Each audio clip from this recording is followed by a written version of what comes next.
What is women's opinion of men? While the above model provides a convenient way to view women's opinion of men, there will be as many opinions on men as there are individual women. It's simply not possible to state women have a general society-wide view of men because we are a society of individuals, not two monolithic groups. But while people should be judged on their individual merits, the question of what women generally think of men is still a very important and practical one because it governs so many things. For example, what role should men play in society? Traditionally, men were the workers, protectors, providers, and head of households. No longer. Those roles have either been obsoleted by white-collar work, offshore jobs, or supplanted by the government. So going forward, it's important to know whether women like men, are indifferent about men, are annoyed by men, or even hate men, so men know what new roles they should pursue, if any at all. What of family formation?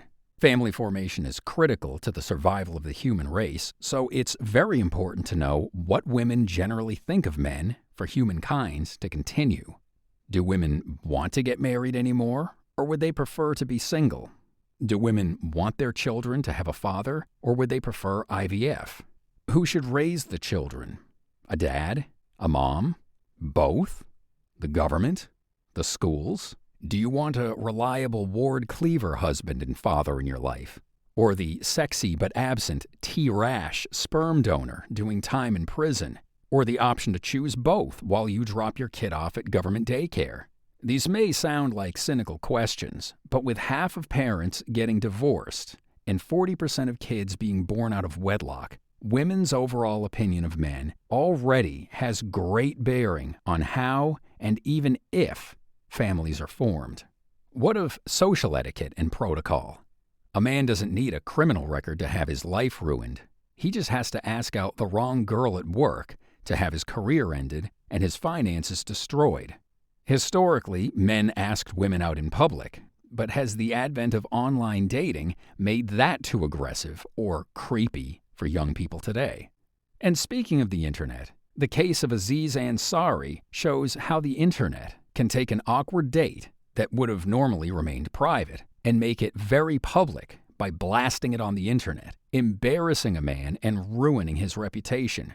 Is women's general opinion of men today one where we follow Demolition Man social rules? It's always strictly business, be well, and all social, romantic, sexual relations can only occur when Sandra Bullock pulls out the sex machine? Look it up. Or can we talk to Becky from accounting at the company Christmas party without losing our jobs? Again, a general room temperature reading on women's view of men is needed if we're going to interact with each other. And stemming from this, what about government policy and law? What rules should be implemented to govern men and women's interaction in a post-traditional role world? Women don't need men, so we should get rid of the welfare state? Women are independent, so we should get rid of affirmative action? Or are men still unconsciously discriminating against women and have a society-wide obligation to women to pay more in taxes, handicap our careers, and get passed over for promotions? And if women are annoyed by men, what laws should be implemented so that isn't the case anymore? Precisely how should we legislate and enforce male behavior so it would satisfy women? If the ground rules by which men and women will interact are going to be effective, they have to be informed by women's general opinion of men. The above items are important as they address society-wide issues and certainly shouldn't be discounted. But there's a much more important reason men need to know what women generally think of them. And that reason is because their pursuit of women will be the single largest investment men will make in their entire lives. In research conducted for a previous book, The Book of Numbers, the average man will drop $260,000 in cash expenses alone on his pursuit of women. And this says nothing about the time he'll invest in pursuing women. When you factor that in, prorate his time at a median wage, and assume it could be invested in an average returning index fund as opposed to women, the total sum cost men pay for their pursuit of women is $9.6 million. Many people won't believe this, in which case I recommend you read the book, but nearly all of men's choices and decisions are based on, or at least influenced by, their pursuit of women. No man would buy one of those ridiculous McMansions if there was no woman in his life. No man would go to school for 17 to 25 years if he didn't need the income to attract a woman. No man would buy fancy clothes, trinkets, or doodads as a means to peacock if there were no women around. No man would take his buddies to overpriced restaurants, buy them jewelry, or take them on trips if there were no women to date. And most men would drive used pickup trucks or motorcycles instead of luxury SUVs and sports cars if there were no women to impress. When you factor this all in, men will invest nothing short of their entire lives in the pursuit of women. And it's absolutely critical, especially today, that men know just how much reciprocal interest women have in them before they waste their entire, precious, finite lives pointlessly chasing them. All of this requires we make an attempt to read the room and find out what women's general opinion of men is. And while it's not going to be possible to measure women's interest to the decimal point as to whether they like, hate, or are indifferent to men, we just need a ballpark estimate so we make the best choices for everyone's sake. Fortunately, more sociological, genetic, polling, and economic data on this topic exists than you might think. Additionally, there's plenty of observational data we can make to further narrow down women's society-wide view of men. Unfortunately, nearly all the data points to some very depressing conclusions. Evidence in numbers. In previous research conducted for a book written by Myron Gaines titled Why Women Deserve Less, the main focus was to assess how much social, romantic, and sexual interest women had in men. Because while men and women do interact in other capacities such as work, friends, citizens, and colleagues, men's primary interest in women is of a sexual and romantic nature. Unfortunately, the data from this research proved, quite conclusively, women had nowhere near the same sexual or romantic interest in men. Human genome studies show only 40% of men have bred, compared to 80% of women. These numbers vary significantly over human history and vary based on the study. And there's the fact that historically men have been killed in war, enslaved, etc., while other men ran harems. But it shows when given a choice, women were only interested in a minority of men when it came to arguably the most important biological decision they could make: who to breed with. Women's sexual interest in men is only 7.6% that of men's.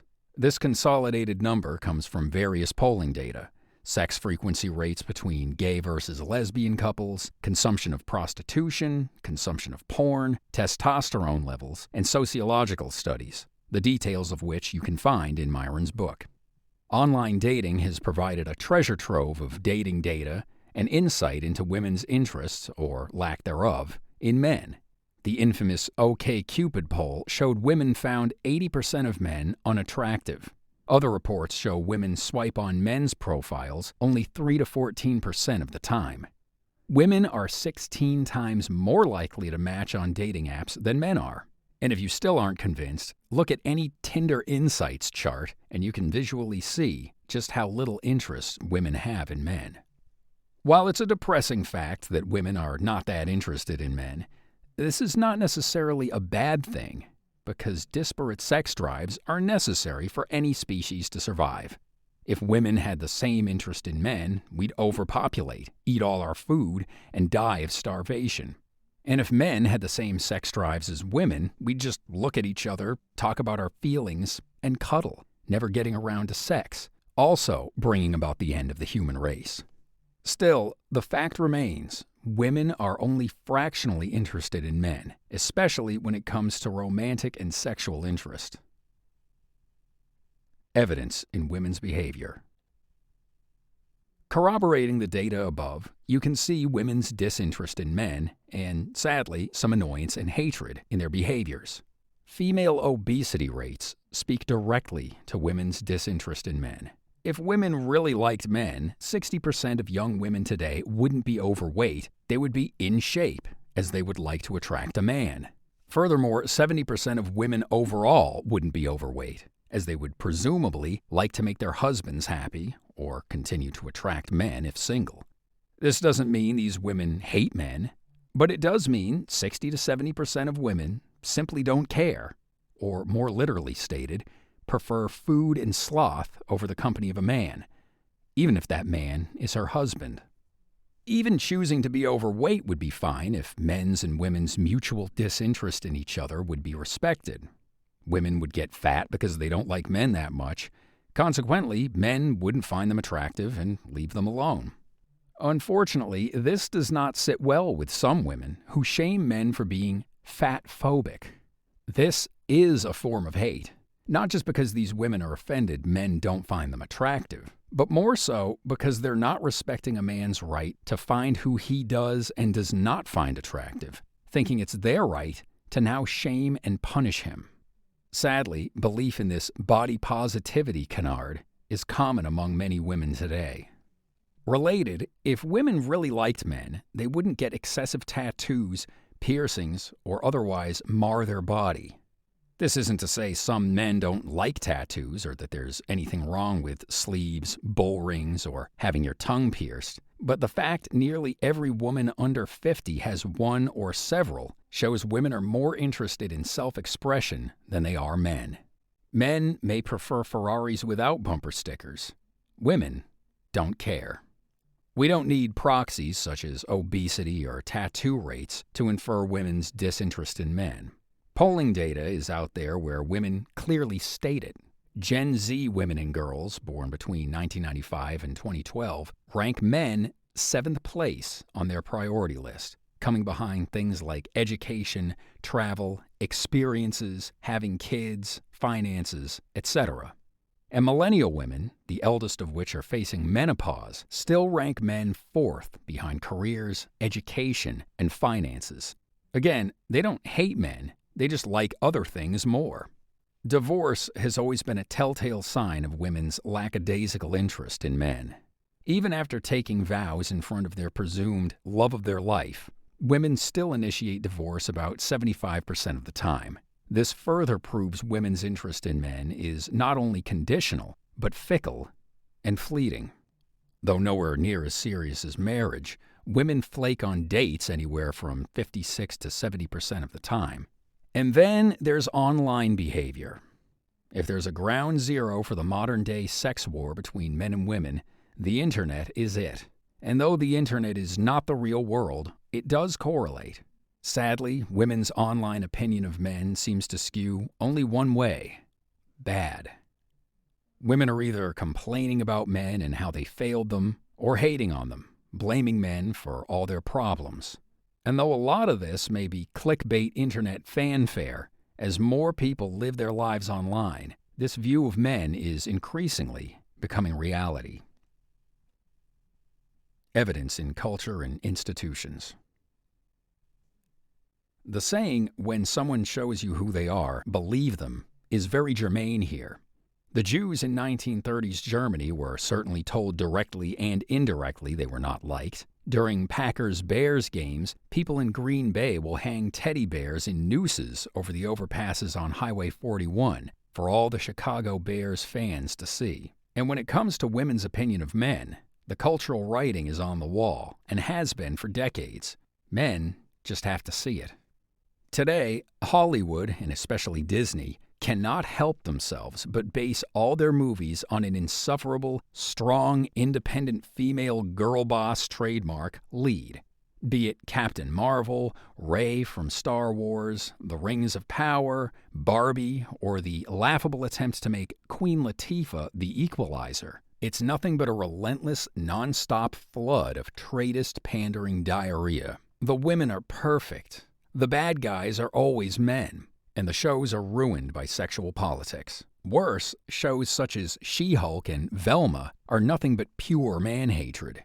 Yet they get greenlit anyway, showing misandry is officially sanctioned and financed by Hollywood. Sadly, the strong, independent girl boss trademark, which was an original and interesting idea 35 years ago with the show Murphy Brown, has now become a tiring, derisible trope that clearly shows a culture-wide general disdain for men. If men couldn't get the subtle hint from all the girl boss propaganda, sometimes Hollywood literally tells men they are not needed. In the 3 modern remakes of Snow White, Peter Pan, and The Little Mermaid, they literally said the female heroines will not be saved by a man, didn't need a man, even going so far as to promote these movies on that fact. These people are literally telling you who they are. You just have to listen to them. The music industry also couldn't make it any clearer to men what women culturally think of them. Musicians such as Cardi B, Lizzo, Nicki Minaj, and Taylor Swift literally tell you what they and many other women think of men in their lyrics. Taylor Swift can't even launch a new album unless there's at least one song lamenting how some guy failed her in her past. Regardless of the musician, I challenge you to look up the lyrics of the most popular female songs today and find one song that is either kind, flattering, or just plain neutral towards men. The commercial disaster of Gillette's "The Best Men Can Be" campaign is very telling because it belied just how acceptable it's become in corporate America to villainize men. Advertising to women based on the quality and price of a product is one thing, but disgustingly implying all men are guilty of rape, sexual assault, and domestic violence as a means to curry favor with women not only encourages the lie that men are the enemy, but shows you just how socially acceptable it has become to criminalize men. These people will hate men if they think there's profit to be had. There's also the irrational and unhealthy cult-like worship of women. No doubt, since you've attended school, you've seen nothing but the constant cheer, adoration, support, and praise of women. Whether it's Girls' Empowerment Day in the 3rd grade, the constant and nauseous celebration of women in the media, pastors reminding men of their obligations to their wives, women's-only conferences at work, or pink gloves being worn by professional sports ballers, every minute of every day for the past 2 decades, it's another reason to celebrate why women are great. This isn't to say that women aren't necessary to society or somehow can't be great, but it's just so one-sided.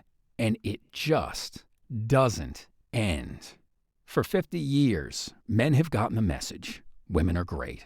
For 50 years, men have gotten the message, women are wonderful. But like men's unrelenting interest in women can drive some women to misandry, this nonstop cacophony and worship of women can drive men to misogyny, especially when you start wrongly blaming men for these worshipped people's problems. Finally, none of the above gets approved, financed, or created without institutional support. While you can euphemistically call it affirmative action or marketing, blatant sexism and discrimination is sanctified and codified into law and policies of our governments and institutions.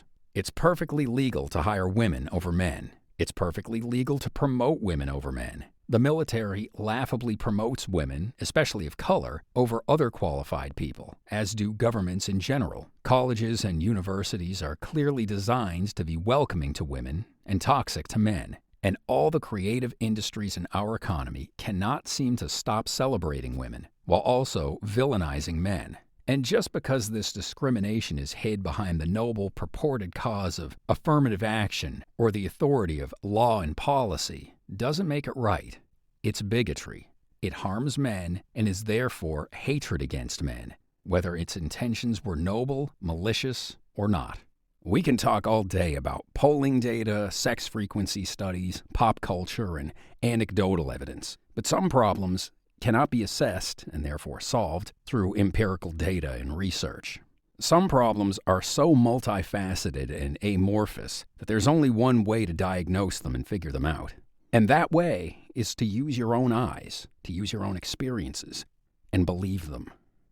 Here, though every man is different, we will have some shared experiences. Additionally, it is absolutely critical that we are empirically honest about these experiences, both by setting aside our emotions and what we'd like to see, as well as our desire to not offend people or be polite. Our goal is to accurately measure women's interest in men. So if you were to remove yourself from the situation and remove all biases, how would you say women and society have treated men? What have been your honest experiences? Have you been stood up? Did the majority of women turn you down for dates? Who filed for divorce? Has society judged you to be a sexist, even though you've literally done nothing wrong to women in your entire life? Did that promotion, job, or scholarship curiously go to the lesser qualified woman? Were you ever praised like women in your entire life? Or were you reminded constantly women didn't need you? And what if we flipped the script? What if men were treated like women? Have you ever been praised for merely being a man? Could you imagine having the audacity to accuse all women of blindly oppressing you? Would you shame your friends for wanting to have a wife? What if men had their own borderline supremacy/hate movement and government and university funding for it? What if things got so ridiculous you could actually get a college degree studying yourself, like women's studies, and demand a student loan bailout to pay for it? This may sound purposely skewed and negative, but is this not what most men have experienced? Isn't this reality? Certainly there will be as many opinions as there are men, but we likely have enough data and common experiences to draw a reasonably accurate conclusion of what women think of men. And unfortunately, it's pretty bad. Conclusion. As discussed before, chances are your experiences with women have largely been one of disinterest and indifference. Culturally, you have likely been accused of having privilege, being part of the patriarchy, or holding back women. It's a fact you are being discriminated against right now by our institutions. And some of your experiences may have even wandered into the unfortunate realm of hate, be that false accusations, slashed tires, vicious divorces, or internet vitriol. And while no doubt we've all had good experiences with some wonderful women in our lives, or perhaps you're a Chad who's had a couple more, if we were to estimate what women's overall opinion of men would be, it would look something like this chart. 100% of women do not need men.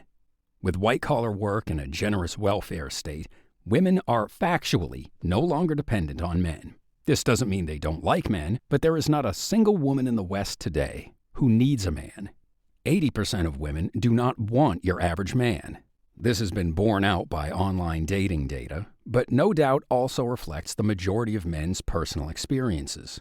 The vast majority of women are simply not interested in the vast majority of men.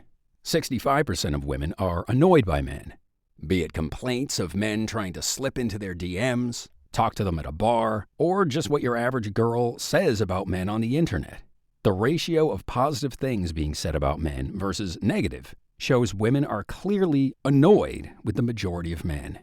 50% of women view men as competitors or adversaries. Today, women are conditioned not to view men as compatriots or teammates, and certainly not their true purpose in life, but the opposing team that must be beaten. Worse, many women are propagandized to believe in the Marxist victim-oppressor narrative, which turns men from competitors who need to be beat to mortal enemies who need to be vanquished and punished. This us versus them narrative is rife in academia and the corporate world, and unfortunately serves as a gateway to misandry for many young women today. 30% of women actually hate men, whether it's the unconscious hatred that blindly brings about bigoted laws, anger over an ex who didn't commit, or a conscious, visceral hatred where feminists ideologically derive their entire life's purpose from hating men. Sadly, a good third of today's women, in one way or another, do harbor hatred towards men. And, mercifully, 5% of women in today's society consciously like, enjoy, adore, or love men. If you look at your personal experiences, it's likely you will have had a handful of women in your life who actually liked you, enjoyed your presence, even loved you. However, if you took the time to sit down and tally it up, it is likely a distinct minority, estimated at 1 in 20. When the totality of everything discussed above is considered, if even remotely close, we are sadly forced to conclude that women, in general, just really don't like men. Not only do they not need men, most women don't like men, and sadly, a fair amount of women even hate men. And though this isn't the conclusion any one of us wanted, we need to set aside our preferences, desires, even hardwired biology, and accept the preponderance of evidence for what it is. However, unfortunate as this epiphany may be, it does bring up an incredibly interesting proposition. And it's a proposition that has incredible ramifications for all of us.